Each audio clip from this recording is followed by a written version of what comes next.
The War in Ukraine and the Eurasian World Order, written by Glenn Diesen. It's a historical book from the Treaty of Westphalia in 1648 to the Ukrainian War, and it gives a concept for the creation of a new multipolar world order.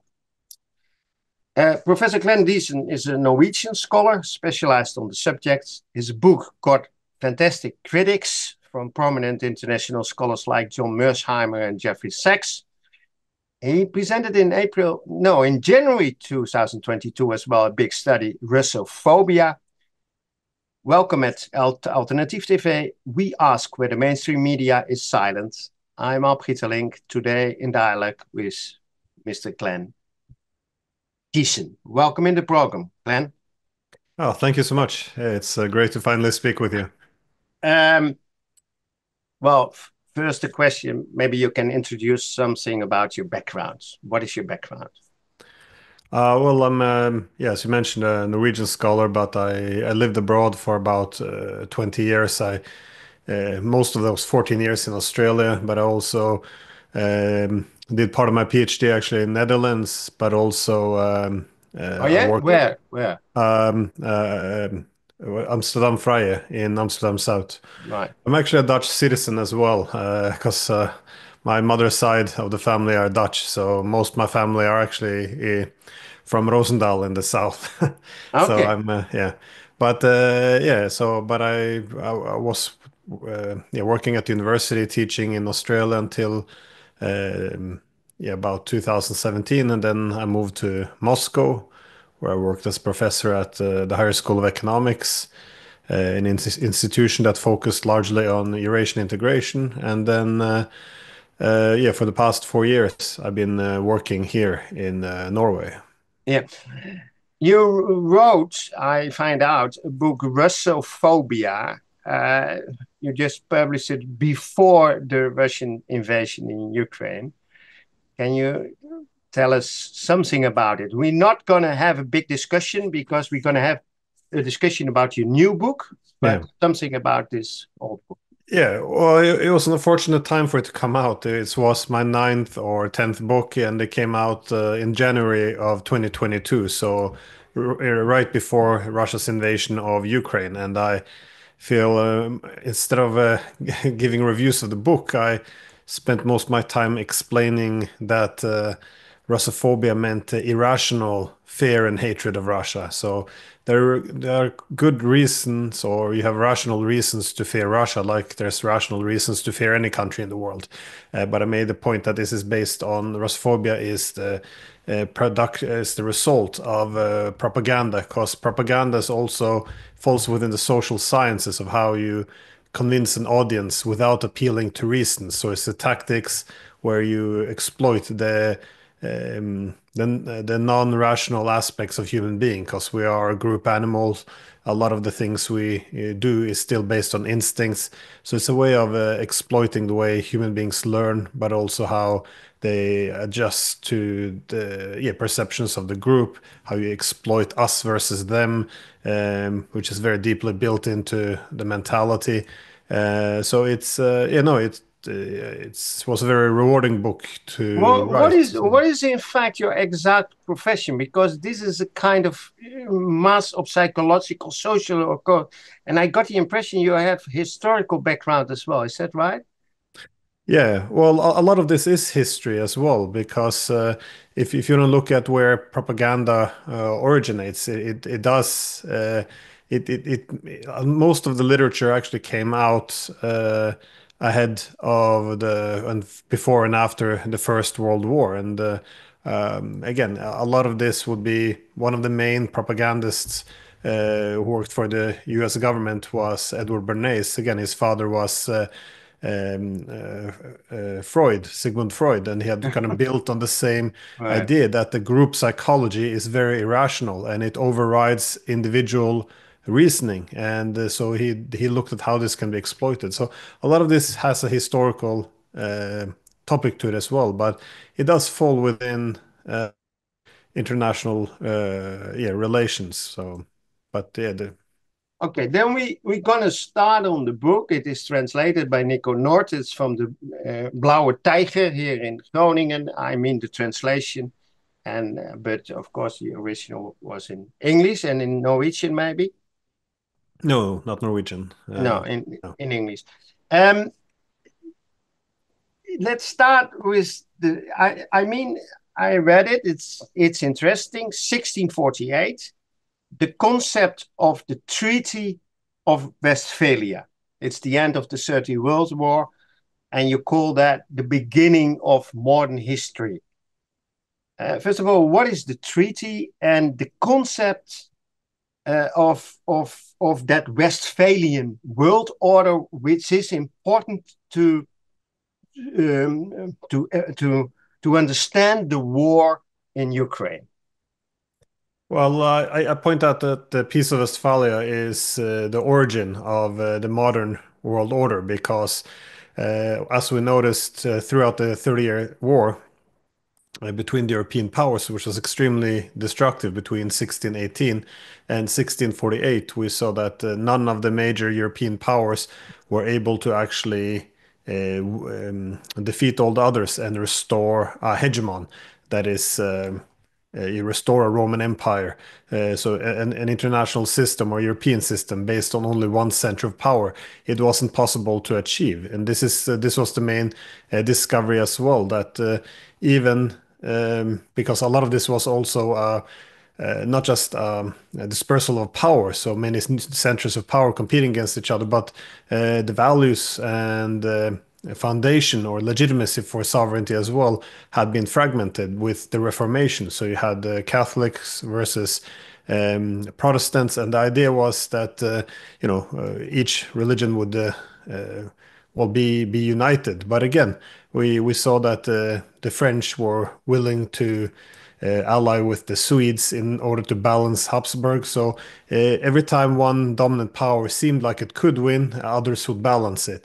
So after 30 years of killing each other and no prospect of establishing one victor, we established the Peace of Westphalia, which meant that we divided and delineated the sovereignty under the princes, which is later the states, and each and the way peace is maintained is not to have one center of power, it's for the different centers of powers to balance each other.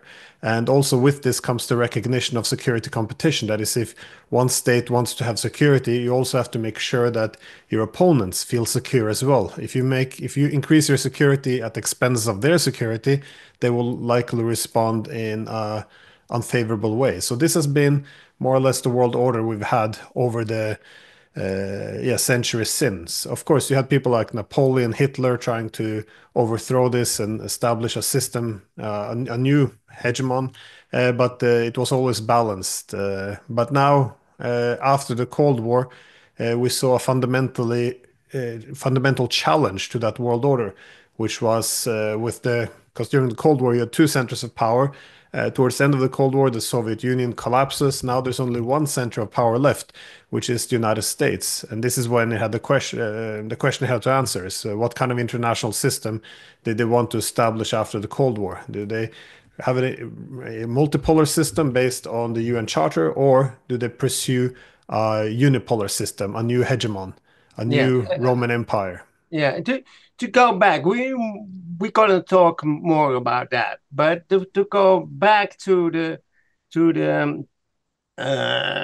Treaty of Westphalia. Maybe for the audience, it's nice. Westphalia is just over the Dutch border. In fact, there are two cities, the city of Münster and the city of Osnabrück. It's about 40 kilometers from the border, let's say, near Enschede. But the point is, the point is what I missed a bit in your book, and you told me now that you are even a background in Dutch.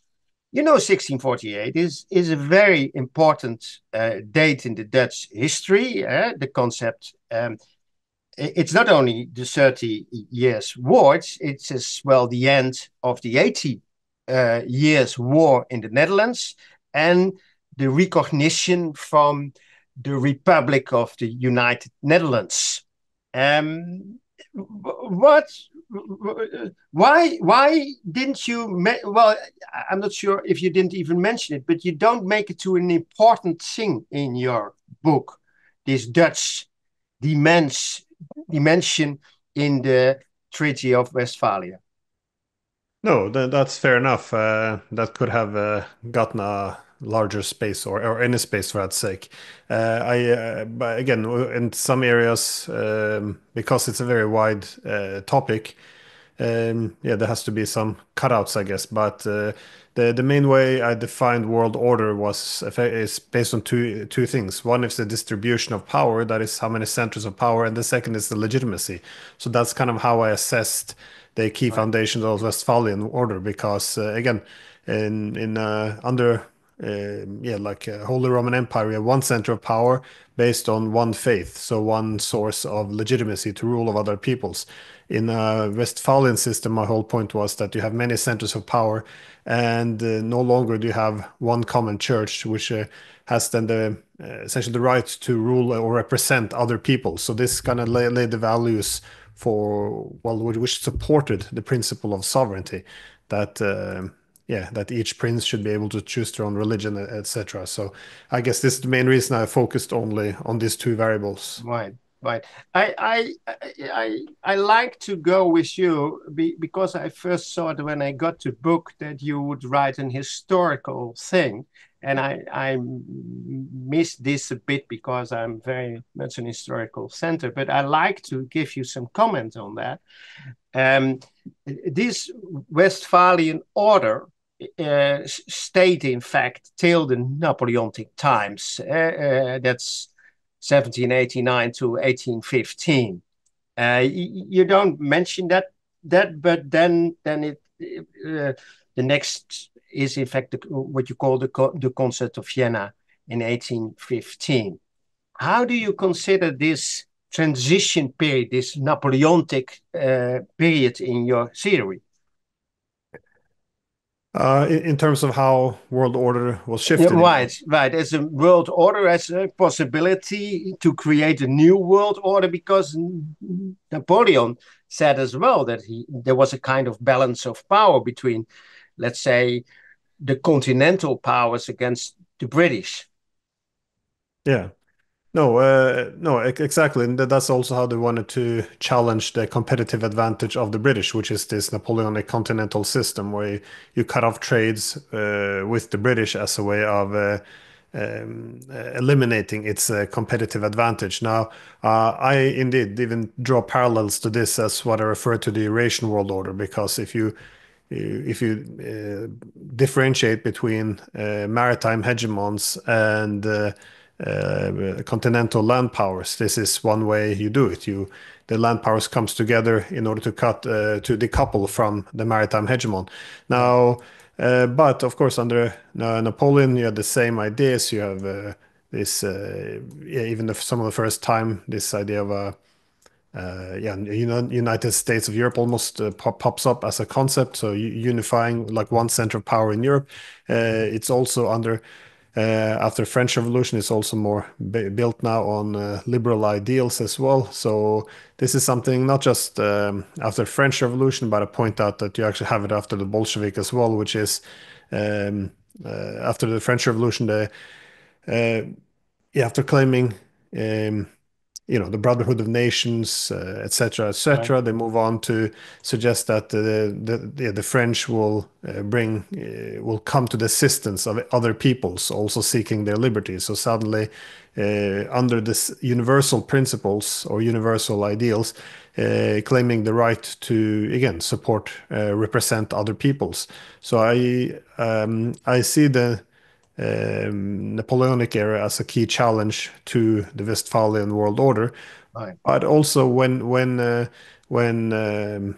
this comes to an end, the Napoleonic order, we have the Concert of Europe, in which it's very much based on Westphalia. That is, even the defeated part, which would be the French, gets a seat at the table in this new European order, and That's it's the Concert of Vienna in 1815, right? That's correct. Right. And this is when yeah also I would define yeah this is a very conservative Westphalian project overall where yeah the sovereignty of the nations or of the states is now well effectively yeah restored again or attempted to yeah. Yeah. Well, then we come in a let's say next phase, which is in fact the 19th century between 1815 and 1914, at the beginning of the First World War. We call it the liberal era. And I was mentioned by a thing which intrigued me, what you call uh, yeah, let's say the autocratic liberalism, because this kind of idea that liberalism can have a kind of progressive side, but it can have an autocratic side as well. And one of your critics in the modern time, I understand, is that liberalism showed more autocratic aspects of its being. Is that right? Um, well, it's you're referring to the relationship between liberalism and, for example, democracy and Right, right. progress. Yeah. Yeah, well, we saw that these days we often take it as granted that yeah, liberalism, democracy, they're two sides of the same coin, but we see that in Britain during the Victorian era, you have John Stuart Mill, who's again a champion of liberalism, Yeah. and he's quite open in his assessment that liberalism is a good way of putting the individual at the center and essentially transitioning from this very tradition-based society in which they had in England. Now, to this end, it's positive with democracy then, as long as the people want it. And this is, by the way, something we saw during the period of globalization in the 19th century as well. The problem is, as John Stuart Mill pointed out, what happens at the end when globalization kind of comes to an end, it dies out. Because he pointed out the masses, in his opinion, wouldn't always be well smart enough to continue the liberal project. Indeed, there's a yeah, tendency, indeed, in human nature to withdraw into yeah collective identities, nationalism for one, and yeah, culture, tradition, something organized around group identities. So this is at this point he actually saw it as being more beneficial to have some liberal elites which would rule over the uninformed masses, which is something we yeah we seem to be experiencing today as well. Right. I want to make a new step. We're going to the First World War, 1418, and then, of course, the Treaty of Versailles. You didn't say many things, a lot of things about that, but how do you consider when you compare the concept of Europe in 1815 and the Treaty of Versailles in 1919? What went wrong in the Treaty of Versailles? Well, after the concept of Europe, it responded in the Westphalian world order. That is, France is beaten, but instead of perpetuating the weakness of France, Right, because peace isn't created by one side being able to defeat the other and trying to keep them weak. No, right, on the contrary, you have to bring them back in, also take their security into account. This is the core. This was done with the French after the Napoleonic Wars. Now, what happened?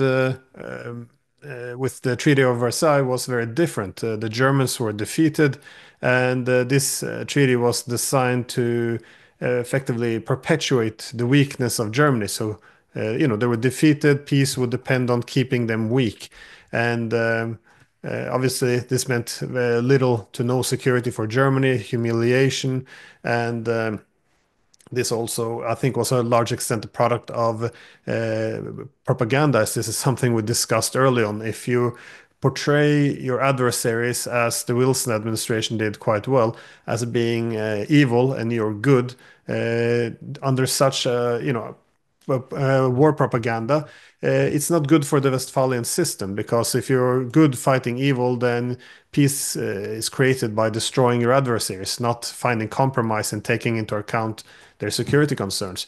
So obviously, I think this heavy propaganda coming out of the Wilson administration also contributed to a large extent to have a extreme to reject any workable peace, a compromise with the Germans. And once they're defeated, they were also pushing for a very humiliating peace. So this is exactly the opposite of what was done. Well, what you say as well for the audience, it's very important when you make a treaty to respect the possibilities and the safety guarantees of the one who defeats, right?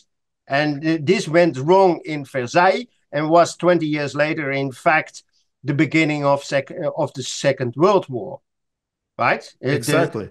The And fact this, that Versailles was made in a wrong way, made in fact was the basis of the Second World War between 39 and 45. This is what you say, right?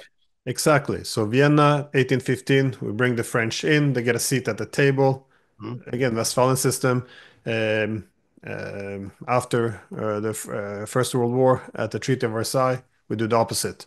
Perpetuate the weakness of Germany, just try to knock it out effectively, and this is the source for peace. So then, of course, he's setting yourself up for another war. And again, this is a very much an accepted, yeah, become almost common sense. If the Germans hadn't been humiliated and attempted to be kept weak after the First World War, we wouldn't have had a second. So I think this is, again, it shows how the consequences of ignoring the foundation of that Westphalian world order. And it's also worth visiting this difference between Vienna and Versailles if we look, for example, at what happened after the Cold War. Right. Okay. Then we make another step. The Second World War. We go after the Second World War, 1945, the beginning of the United Nations. Germany, Italy as well, but as well Japan lost the war, and the Allied powers formed the New World Order. How did they do, you think? When you look with your terms to what happened then? Sorry, how the new How did you do? Did you think they did a good job, or they made mistakes in 1945 by constructing the new world order oh, as we have in the United Nations now? well, the good thing with the after World War II is it was established again as a the United Nations is very much based on this principle of Westphalia. That is, you have more than one centers of power. You have many centers of power. It's based on each state then having sovereign equality. So it very much conforms with it. So, but you have after World War II, you have essentially two systems. Under the UN, we still go back to something resembling. Yeah, or Westphalian system. Obviously, the winners of the war got some benefits in terms of the veto powers at the UN Security Councils. And again, some of the idea that was that we learned the lessons from the First World War by humiliating the Germans, so we brought the Germans instead in. I think this is a bit of a false narrative, to be honest, because the key objective after World War II was, to a large extent, to do something similar. Of course, there were some extreme plans like the Morgenthau plan to really crush Germany, but at the end of it, a key objective for bringing in Germany was because of the alliance systems. That is, they have yeah, if you didn't bring Germany in, then there wouldn't be an industrial power capable of balancing the communist, and also without the reindustrializing Germany, the rest of the Europeans would also stand fairly weak. Uh, but also another problem is this alliance system. It's not peacetime alliances is not a great recipe for stability. That is, the alliance systems that tend to perpetuate the need for confrontation. Again, this is something we saw after the Cold War. If the enemy is gone, the big issue then was, well, what about NATO? We need a different mission. We either have to go out of area, out of business. This was our slogan. So this is why peacetime alliances are very problematic. They create incentives or counter alliances.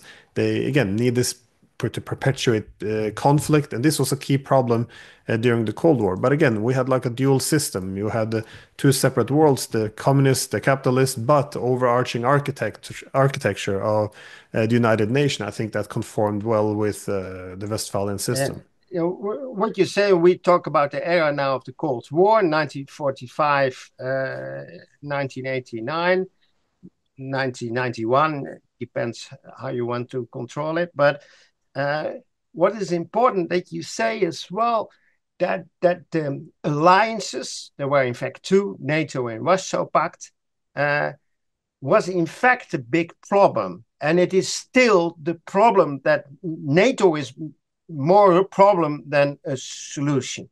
Can I say that? No, I would agree with that. And I think at this point, at least, the main goal of it was to deter instead. Now I think we see that it's provoking wars instead. But this is something that we discovered already through the Cold War when there was a recognition that we need to strengthen the common institutions within the world that is bridging the East and the West. Now, we did this to a large extent in 1975 with the Helsinki Accords, but as later on Gorbachev would tell his American partners, a key challenge we have if we want to make peace between the Warsaw Pact and NATO is we also undermine the power foundations. If peace breaks out, these alliances will not necessarily withstand. And this is why also always the Americans were very worried. Even when you had peaceful initiatives from people like Gorbachev, they called it peace offensives, because if they come to us, pretend to be friends and peace, that means the whole alliance structure, the willingness of the Europeans to they will take orders effectively from the Americans, and the need to have alliance solidarity, all of this will be weakened. So, in other words, the best thing you can do to destroy an alliance is to take away its common enemy, because this is what an alliance is. Country A and B working for collective advantage against country C.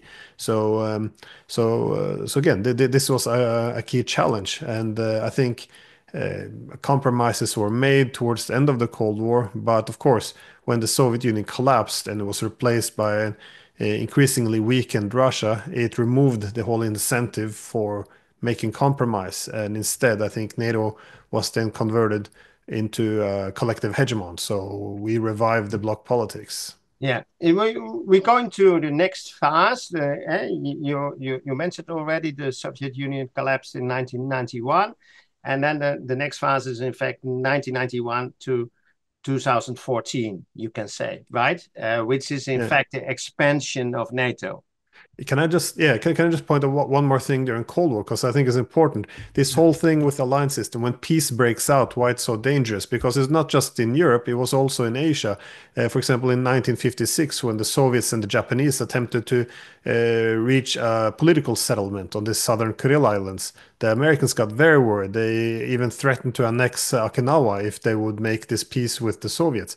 So you don't want, if you're the dominant state, you don't want your weaker vassals or proxies or weaker allies, let's be kind, to make peace with your adversary, because then the alliance structure falls apart. And anyways, but this has a security dimension. It also has an economic dimension in terms of how value chains are structured. But yeah, we don't have to go into all of the details, I guess. Yeah. Now we have between 1991 and 2014. We have, as you call it, and a lot of people call it, a unipolar world order, kind of Pax Americana. Well, you can say, I can ask it to you, yeah, but it has a dual aspect as well. I mean, there are two bases. One is, of course, the US, but as well Europe and all the countries in Europe, the EU, the British, of course. You won't see this as a working together in which you can say there is a Western dominated. I mean, you would call it's an American dominated power. Well, it's I framed it as Pax Americana, much like the British ruled for the century from 1815 to 1914. They call this Pax Britannica. Britannica, you have after 1991, you have Pax Americana. This simply, refers back to the 200-year period, in Rome when you had no adversaries. Again, it was considered golden era with any adversaries. Now, just in terms of how this power is distributed. I think the power was definitely concentrated in the United States. But if you're going to have a strategy of global primacy, you also take on other partners. You need nodes in this hegemonic system. So the way the Americans always set up, especially after World War II, they need one on the western periphery of Eurasia, which is why Britain and Western Europe was important. They have on the eastern periphery of Eurasia, which was why Japan became very important. And they always attempted to set up in the south as well, where Israel, Middle East, India. But anyways, you can say that it was to what extent the Europeans were part of it. I think the Europeans, a key reason why the Europeans were quite seduced by the concept of hegemony is because it could as a collective hegemony. That is, the political West consisting of two pillars, more or less equality between the United States and the EU. So it stands on two legs. I think this was very appealing to the Europeans. I don't think the Americans had cared for it that much, but I think they were willing to entertain it. That is, if a country is a node in the US unipolar system, they usually delegate some privileges to that country. But I don't think at any point they would allow the EU to challenge the dominance of the United States. But as a junior partner to have a collective hegemon, I think, yeah, definitely, I think that existed. And I think the manifestation of that was NATO expansion. That is, yeah, the political West under US leadership essentially asserting collective hegemony over Europe. Right, right. And then of course, then there is the expansion of NATO, and in fact, then there is a fundamental break in 2014, and then we have the period 2014 to 2022. And then you say, in fact, Ukraine is in fact the tool or the center point of the confrontation between NATO and the Russian Federation. And it became that in 2013, 2014. That's right? And how did this happen after 2014? Well, if you can just say that, just very briefly, I think it's important to also note that after the Cold War, we actually had a Westphalian system emerging, which was what Gorbachev referred to as common European home. We actually had, the Charter of Paris for a new Europe. We set up the OSCE. All of this was based on the principle of indivisible security, which is very Westphalian. You have to recognize the opponent. But when we went with NATO expansion, just in context of Ukraine, what it really represents is a rejection of this.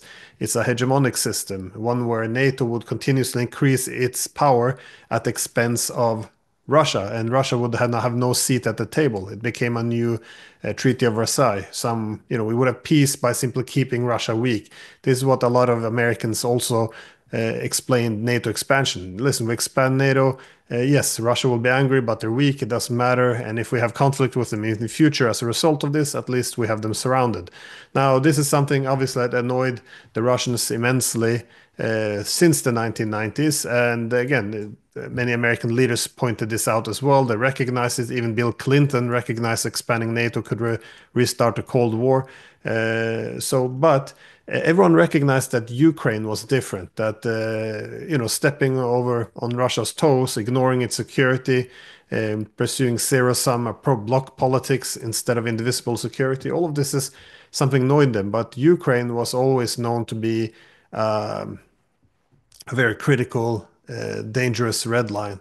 This is what, the former ambassador to Russia said, who's now the director of the CIA, William Burns. He called Ukraine the reddest of red lines. So there's no one in Russia you can find who doesn't see this as a extreme violation. And again, this is what Burns also predicted, that if in 2008, he predicted that if NATO would try to get Ukraine onto its side of the ledger, that is to bring Ukraine into its orbit or even NATO membership, that this would most likely trigger a war. He even pointed out this is something the Russians wouldn't want to do, but they would see it as being necessary to do, simply to prevent it, as this will be an existential threat. and also cite Angela Merkel. She even said that the Russians would interpret it as a declaration of war. So everyone kind of knew this already. Um, and yeah, I'm sorry, I might have forgotten your initial question now, No, no, but this is how this is how. it is. I think it is important to understand, and of course, on this channel, we had a lot of programs and interviews about it, or what were the reasons for the Ukraine war. There's another aspect. Except for the NATO expansion, I want to ask you how's your reaction on the, let's say, the result of the referenda in 2014 in the Donbass. You had in your book attention for the result of the referenda in Crimea, but there were referenda, as you know, in Donbass as well. And I think that's very important because it showed, in fact, that the vast majority of people in Donbass, but even in Zaporizhia and Kherson, which is claimed now by the Russians, is on the side of the Russian Federation. Is that not right? And how do you consider that? No, of course, it's staged. Well, they established a referendum in 2014. Now, again, just building on what Burns said before, actually, the CIA director actually pointed out two things. It would be first be a civil war, and then Russia would intervene. The reason would be a civil war is because you have millions of ethnic Russians, Russian speakers, but also those who identify with a common history with Russia. So if you refer to the referendum they had in Crimea, you have a Forbes article where they go through all the polls up to 2014, which shows that every single ethnic group, even ethnic Ukrainians in Crimea, voted the majority in favor of joining Russia. So if it's only about the question of territorial integrity versus self-determination, if this is up for democracy, obviously I don't think there's any question at all that the people wanted to join Russia. Now, the counter argument to that would be that it's still a violation of international law. You can't just stage referendums of self-determinations on other people's sovereign borders, and I don't really disagree with that. I mean, there's some arguments that Crimea had certain autonomy, their own parliament, but I haven't really. I still think this is a breach of international law. But again, I think Yeah, I then. mean, but this is, and you said this in your book as well, it's comparable with the recognition of Kosovo, right? In the Serbian Kosovo conflict. Yeah, this is a fascinating. There was some news articles I remember around that when Putin he actually made this point, like why you are very why was Kosovo legit? Why were they allowed to secede, but Crimea is not? And at that point, Obama was making the argument that, well, this was completely different. In Kosovo, you had, a referendum with a lot of international observers. It happened according to, a lot of transparency, and he made the whole thing up. There was never a referendum in Kosovo. They just snatched it, Yeah. and but none of our journalists would say anything. Again, I mentioned this in the book on Okay. propaganda because Right.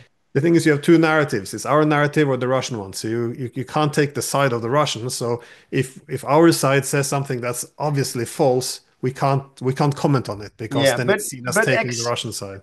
except the referendum in Crimea, that's very Yeah. clear. But we have to concentrate on the referenda in what the Russians call the new territories, right? These four territories.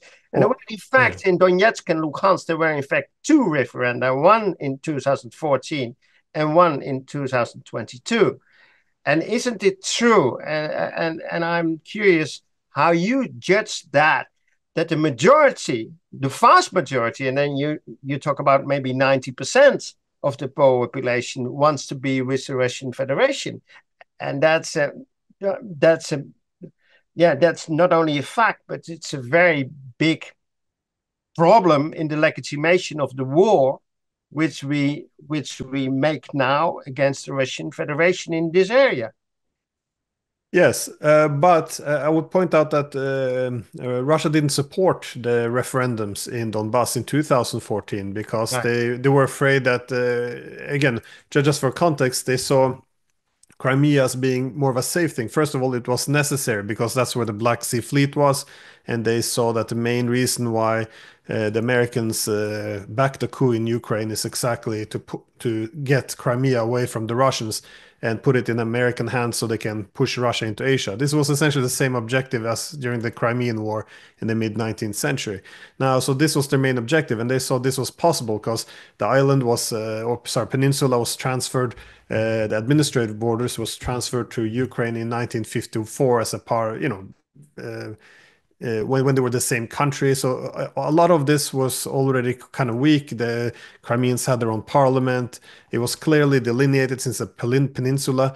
What the Russians were worried about in Donbass was if Donbass they would support a referendum there, then where would you stop? Because the further the Russians go west, the fewer people will greet them with flowers right. effectively. Once they cross the Dnieper and head towards western Ukraine, they will, not find many Ukrainians who would welcome them anymore. So at some point you have to stop, and wherever you don't stop, you're going to cut off a lot of, maybe millions of ethnic Russians as well. So it would make a big mess out of it, and also it would make NATO countries, especially the Europeans, feel very insecure. So it was better for the Russians just to say, listen, you topple the government, we take back Crimea because this is a strategic base for us. Let's call it quits and make a peace. And that's why they also agreed Yeah. and pushed the Well, Minsk agreement. yeah, but still the question, because of course then Minsk was built, but Minsk failed. But still, on the moment the war is going on, from 22, it's now 25.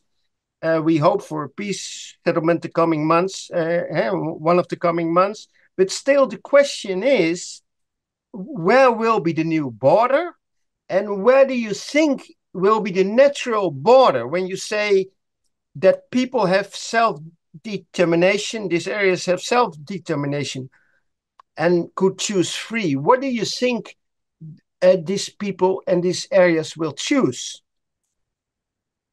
Well, it all depends. If it was 2014, I think they would have a much, Russia would have maybe better chance of winning over much of the population, but they've alienated a huge part of the Ukrainian population as well with this war. On the other hand, there's a lot of Ukrainians who are not too happy with the Zelensky government either, given the what he has done against Russian speakers as well. So it's hard to say, but I think it wouldn't.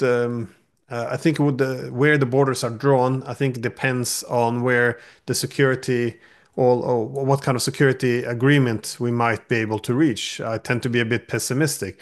Now, what I'm saying is, I think the Russians will be willing to effectively stop. They said, they want this for oblast, which they have annexed.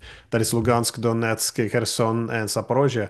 Now, they don't actually control all of these areas, so they might be even willing to do some land swaps and make concession where the administrative border goes. Again, no one's telling me from Kremlin, so I don't know, but this is possible. But my point is, if there's no deal and the NATO, as again Stoltenberg kept saying throughout the war, once the war is over, Ukraine gonna join NATO. What we're saying is that historical Russian cities such as Odessa will now become NATO territory. It will be NATO warships, docking there. It will be, most likely language laws, respect for Russian culture, the Orthodox Church. All of this will be trampled upon. So this is going to be too humiliating for Russia, not just culturally, but also strategically. They can't afford to have NATO in Odessa. So my point is simply this: if they have the option between of a city like Odessa being in the hands of NATO or Russia, then they will annex it, no question asked. But if it's a possibility of restoring Ukraine's neutrality and the basic human rights for Russian speakers there, then I think they would be willing to let Odessa be a part of a neutral Ukraine. So I don't think anything is set yet. But this is why I'm saying what NATO is saying is so dangerous, threatening to expand NATO after the war. All you're telling the Russians is whatever you don't take now, is going to belong to us and it can be used against you. It's so I guess it all depends. Would you say, especially what I said as well in different programs, that it should be the best for the future of Europe, of Russia, and especially for these areas that Ukraine, Moldavia, and Georgia would be neutral? Definitely. I think that's completely unnecessary. And I think that's one of the big falsehoods we said is, oh, Ukraine must have the right to join a military bloc. This is, first of all, it's wrong on two levels. One, it suggests that NATO simply wants to help the right of Ukrainians to choose what they want. But keep in mind, between 91 and 2014, barely 20% of Ukrainians wanted to join NATO.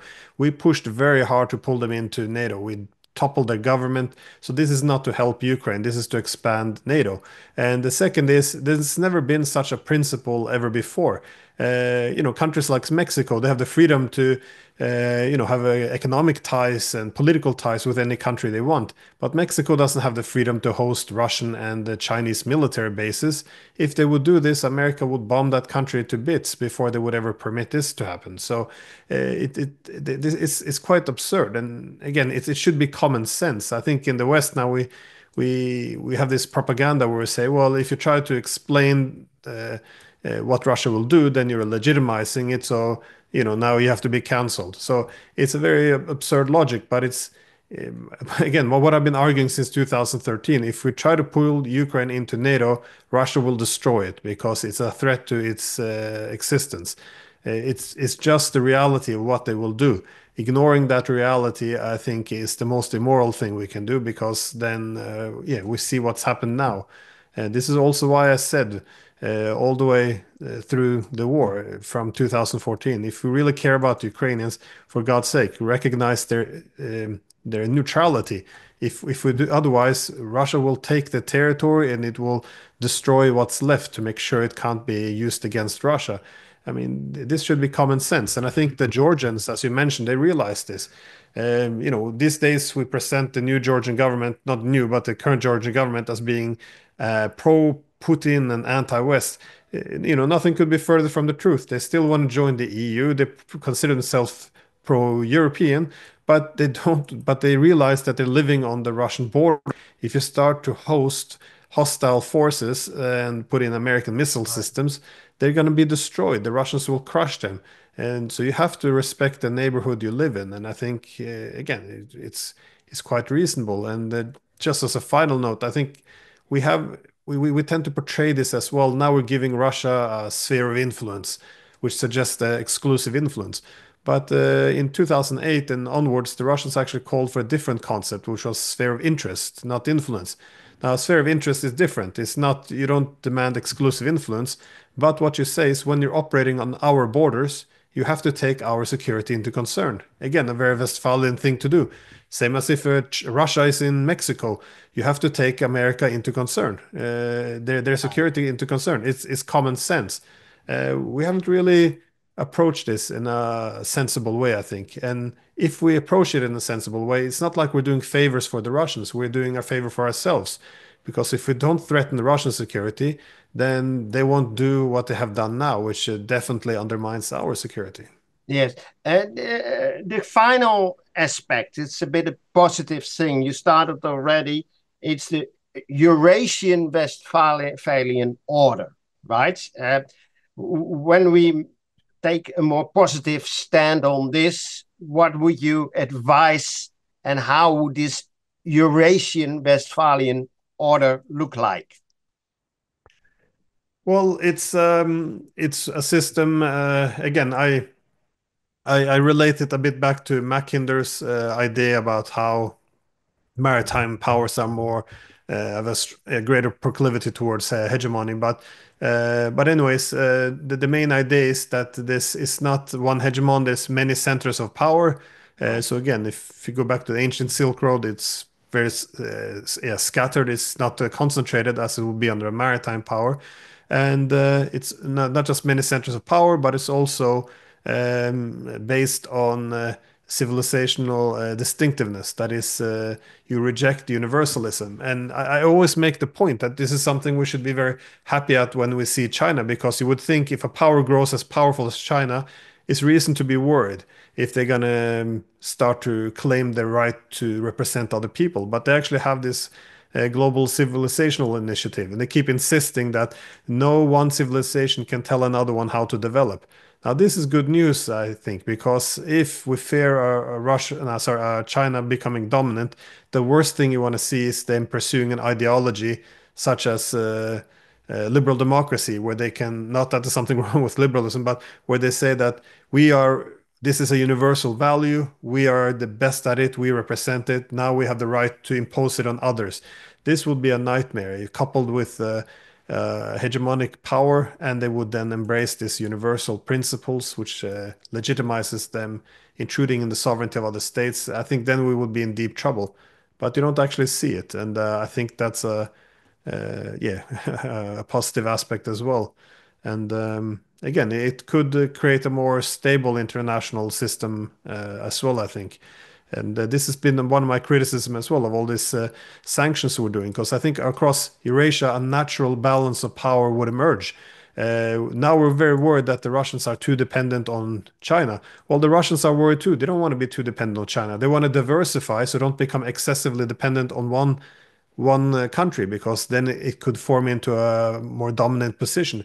That's why they're diversifying. They want to connect closer with Iran, India, the Europeans, Korea. They want to connect with everyone, Africa, and this is good. But but what we're doing is we're trying to sever Europe from Russia. What happens then? Russia leans further towards China.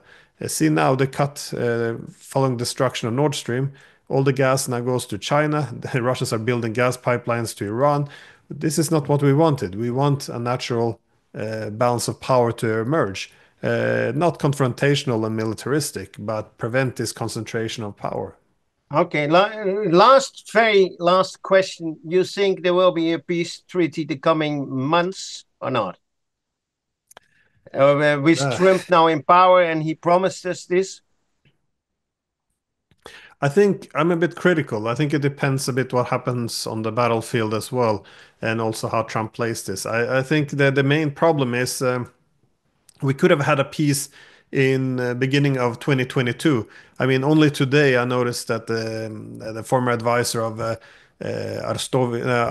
Zelensky, Arestovich, he was tweeting out that our Western partners didn't let us make peace in March of 2022, and Hmm. now they still want to continue the war. And I think this is the main problem. Back in 2022 at Istanbul, there was a peace agreement, was ready to be signed between the Ukrainians and the Russians. The deal was very simple.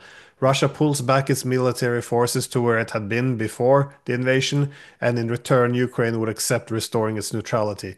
The Americans and British sabotaged this to have a long war against Russia.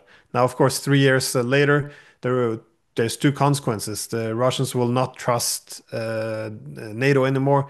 They will always suspect that we will try to revive a long war later on.